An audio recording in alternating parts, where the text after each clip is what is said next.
Hello everyone. आज हम optics का लेक्चर 6 स्टार्ट कर रहे हैं। लास्ट लेक्चर में हमने फ्रिंज विड्थ के बारे में पढ़ा था। आज हम कि फ्रिंज की आकृति क्या है, किस शेप की फ्रिंजेस बनती हैं, उनके बारे में उस शेप को कैलकुलेट करेंगे। Shape of interference fringes. Last हमने देखा था कि ब्राइट फ्रिंजेस और डार्क फ्रिंजेस बन रही हैं, और ब्राइट फ्रिंजेस के लिए जो पाथ डिफरेंस है वो एन लैम्डा पे डिपेंडेंट है, और जो डार्क फ्रिंजेस हैं उनके लिए 2n+1 λ/2 half integral multiple of lambda के बराबर है। तो it is observe that for two coherent sources S1 and S2 there is maximum और minimum intensity at point P। कि ये ऑब्जर्व किया गया कि किसी पर्टिकुलर पॉइंट P पे जब इंटेंसिटी दो सोर्सेज की वजह से निकाली जाती है तो एक बार कभी मैक्सिमम होती है, कभी मिनिमम होती है। तो जब मैक्सिमम होती है तो ब्राइट फ्रिंजेस, चमकीली फ्रिंज बनती हैं, और जब मिनिमम होती है, विनाशी व्यतिकरण होता है, तब डार्क या काली फ्रिंजेस बनती हैं। तो इन चमकीली और काली फ्रिंजों की आकृति ज्ञात करने के लिए हमने निर्देश तंत्र में S1 S2 को मिलाने वाली रेखा का मध्य बिंदु मूल बिंदु पर स्थित माना। हमने ये फिगर एक अज्यूम कर लिया है कि इस फिगर में हमने क्या कहा कि ये सोर्स जो कि किसी सोर्स से निकल रही हैं, और ये S1 S2 जो दो सोर्स है, कलाबद्ध सोर्स है, उनके बीच की डिस्टेंस स्मॉल d है। और ये ऐसा हमने निर्देश तंत्र मान लिया कि जिसका मूल बिंदु जो है मध्य बिंदु, हमने उसका मूल बिंदु मान लिया, ओडेश मान लिया। तो जो S1 और S2 के जो कोऑर्डिनेट्स हो जाएंगे, निर्देशांक हो जाएंगे, वो S1 के क्या हो जाएंगे 0 + d/2, और S2 के हो जाएंगे 0 - d/2। और ये हमने जो एक्सिस मानी है, जो S1 और S2 की, ये तो y एक्सिस पे मान लिया है, और जो मध्य बिंदु जो हमने माना है, पॉइंट जो माना है, वो हमने x एक्सिस के अलोंग माना। सो S1 S2 तो y एक्सिस के अलोंग है, और जो इसके एक परपेंडिकुलर जो एक्सिस ले ली वो हमने x एक्सिस ले ली, और इस x एक्सिस पे ही हमने एक पॉइंट P जो है जिस पे इंटेंसिटी मैक्सिमम और मिनिमम कैलकुलेट होती है, उसके जो कोऑर्डिनेट्स क्या हो जाएंगे, हमने XY कोऑर्डिनेट्स ले लिए। तो ये जो पूरी घटना है वो XY कोऑर्डिनेट्स में पॉइंट P पर हम कैलकुलेट कर रहे हैं। तो यहाँ जो डिस्टेंस जो हो जाएगी स्क्रीन से पर्दे की, हमने लेट सपोज x मान लिया है, क्योंकि XY कोऑर्डिनेट पे तो ये डिस्टेंस हमने x मान लिया है। और P पे जो इंटेंसिटी कैलकुलेट करेंगे तो सेम एज S2P कैलकुलेट करेंगे और S1P कैलकुलेट करेंगे। तो सेम फ्रिंज विड्थ जैसे कैलकुलेट करी थी, इसमें भी हम उसी तरीके से कैलकुलेशन करेंगे। तो इसमें भी पहले S1P कैलकुलेट करेंगे, तो वो S1P वही पाइथागोरस थ्योरम लगाकर कैलकुलेट करेंगे, क्योंकि S1P क्या हो जाएगा यहाँ पे x² + y - d/2 का होल स्क्वायर का स्क्वायर रूट, सेम जैसे हमने फ्रिंज विड्थ के लिए कैलकुलेट किया था। ऐसे ही यहाँ सिर्फ इतना चेंज है, हमने स्क्रीन पे जो दूरी है वो x मान ली है, वहाँ हमने कैपिटल D मानी हुई थी। और S2P क्या हो जाएगा x² + y + d/2 का होल स्क्वायर का हाफ।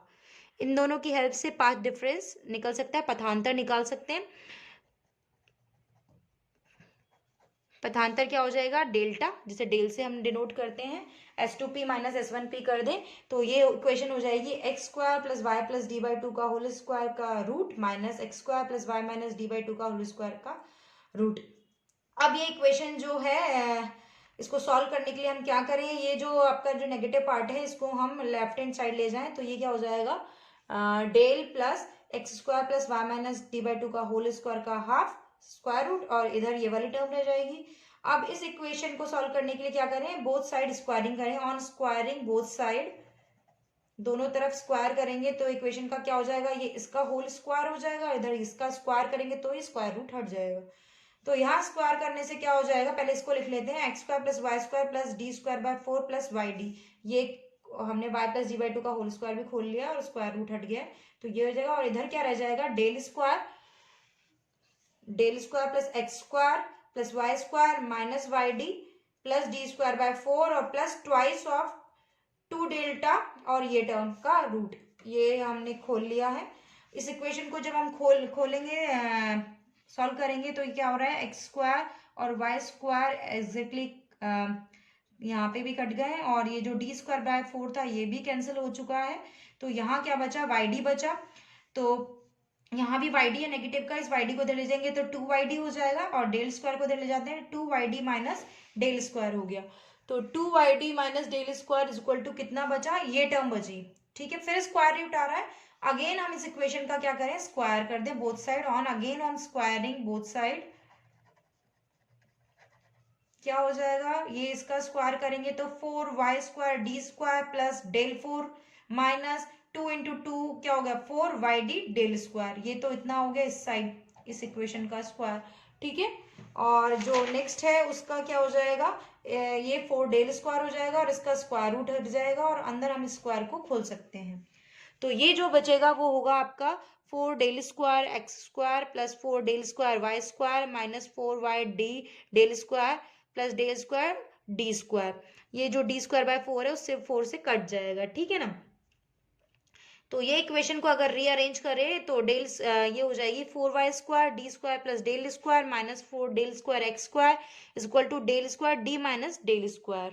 और इस इक्वेशन को अरेंज करने पर हमें जो इक्वेशन है उसका फॉर्म कुछ इस तरीके से मिलेगा, y²/del²/4 और x² over d minus del²/4। ये जो इक्वेशन है आपकी ये y² और ये x² है। तो जब हम इसे अरेंज करेंगे तो ये इस तरह से कुछ फॉर्म आ जाएगा। ठीक है, जो इसको पूरे को हमने y² इसके फॉर्म में लिख लिया है, तो ये कुछ इस तरह से वैल्यू आ जाएगी। ये जो इक्वेशन है वो शो करती है कि ये कौन सी इक्वेशन है, ये हाइपरबोला की, अतिपरवलय की ये समीकरण है। तो जो फ्रिंजेस की जो शेप होगी वो हम कह सकते हैं वो अतिपरवलय के तरह होगी, या कह सकते हैं अगर इस फिगर में डिनोट करना चाहें हम तो जो फ्रिंजेस की जो शेप बन रही होगी वो कुछ इस तरीके से बन रही होगी।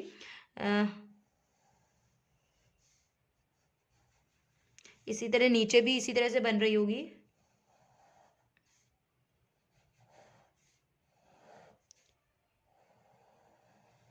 ठीक है, तो इस तरह की कहीं शेप जो है अतिपरवलय की बन रही होगी। तो शेप ऑफ इंटरफेरेंस फ्रिंजेस क्या है कि ये अतिपरवलय की शेप की होती हैं, आकृति की होती हैं, हाइपरबोला के फॉर्म की होती हैं।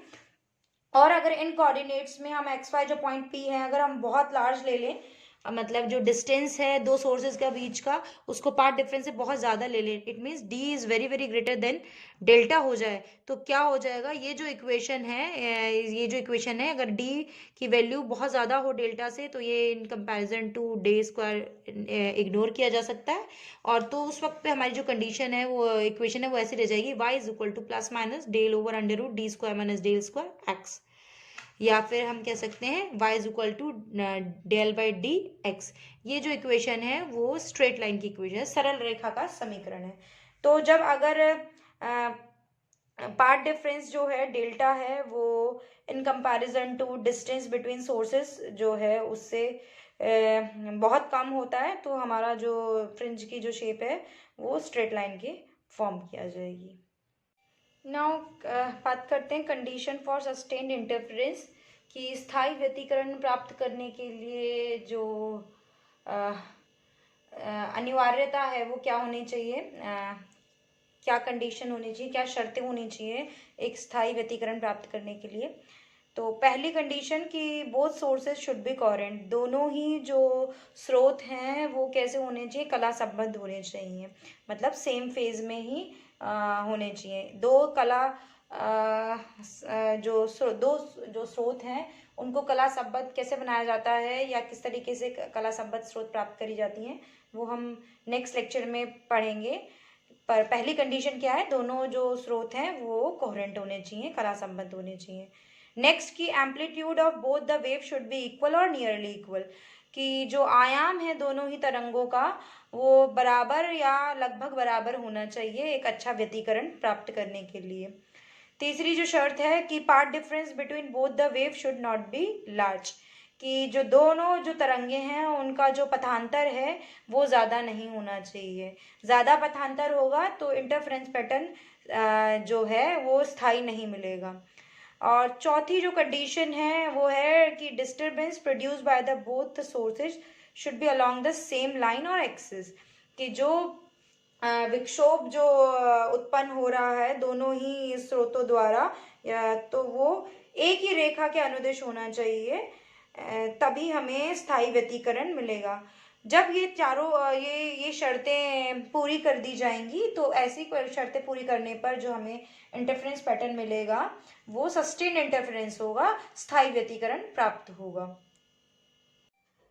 जो पहली जो कंडीशन है कि सोर्स जो है, स्रोत है, वो कला संबद्ध होने चाहिए। तो कला संबद्ध होता क्या है कि जब भी कोई यदि दो कला स्रोतों से किसी बिंदु पर जो तरंग पहुंच रही है, उनके मध्य जो कलांतर है वो नियत रहता है, तो ऐसे स्रोत कला संबद्ध स्रोत कहलाते हैं। मतलब कि दोनों के बीच में जो तरंगे हैं, जो दो स्रोतों से जो तरंगे निकल रही हैं और किसी एक बिंदु पे पहुंच रही हैं, तो उनके बीच में जो कलांतर है वो कांस्टेंट रहना चाहिए। मतलब फेज डिफरेंस दो वेव्स के बीच में, दो सोर्सेस से निकली हुई जो वेव्स है उनके बीच में जो फेज डिफरेंस है किसी पर्टिकुलर पॉइंट पे पहुंचने पर, वो कांस्टेंट होना चाहिए। तो ऐसी जो वेव्स हैं वो कला संबद्ध या कोहेरेंट कहलाएंगी। इसके अपोजिट अगर ये कलांतर परिवर्तनशील रहता है, मतलब नियत नहीं बना रहता है, तो ऐसे स्रोत कला असंबद्ध स्रोत कहे जाते हैं। तो ऐसे सोर्सेज जिनकी में फेज डिफरेंस कांस्टेंट ना रह के चेंजेबल रहता है, चेंज होता रहता है, ऐसे सोर्सेज इनकोहेरेंट सोर्सेज कहलाते हैं ना। कोहेरेंट सोर्सेज को प्रोड्यूस करने के लिए कि किस तरीके से कोहेरेंट सोर्सेज या जो रिक्वायरमेंट है इंटरफेरेंस पैटर्न की, कि किस तरीके से किसी सोर्स को कोहेरेंट बनाया जा सकता है। तो एक ही अगर स्रोत की बात करें, यदि स्रोत कला संबद्ध नहीं है, तो ऐसी स्थिति में जो एक ही किसी सोर्स से हम एक ही सोर्स से ही उसको दो सोर्सेस पे डिवाइड किया जाता है। तो ऐसे में क्या माना जाता है कि अगर एक ही सोर्स से जो तरंग निकल रही है वो बराबर पार्ट में एक पर्टिकुलर अलग अलग जगह पहुंच रही है, तो उनमें जो है कलांतर नियत होगा। तो ऐसी वो जो दोनों सोर्सेज हैं वो आपस में क्या हो जाएंगी, कोहेरेंट हो जाएंगी।